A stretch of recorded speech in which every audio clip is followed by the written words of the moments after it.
السطوح من كتابي آدم وحنان.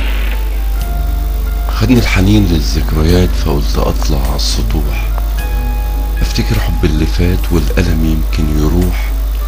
فاجئني شباكها اللي كان دايما زمان مفتوح، ما بقاش خلاص مفتوح، ما بقاش خلاص مفتوح.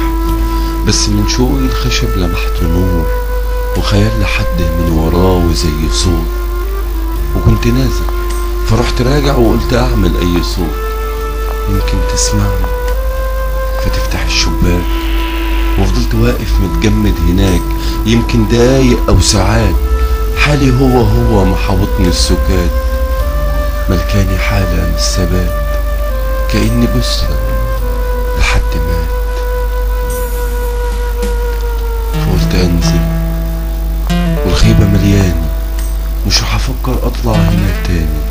ودمعتي اللي كنت حابسها اتاريها هي فيها اللي حبساني. دمعتي اللي كنت حابسها اتاريها هي فيها اللي حبساني.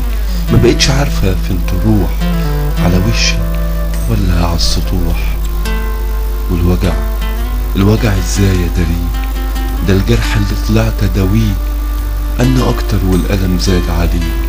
وبدل ما كان ألمي من جرح واحد بقت جروح. فندمت أصلا إني وافقت أطلع على السطوح.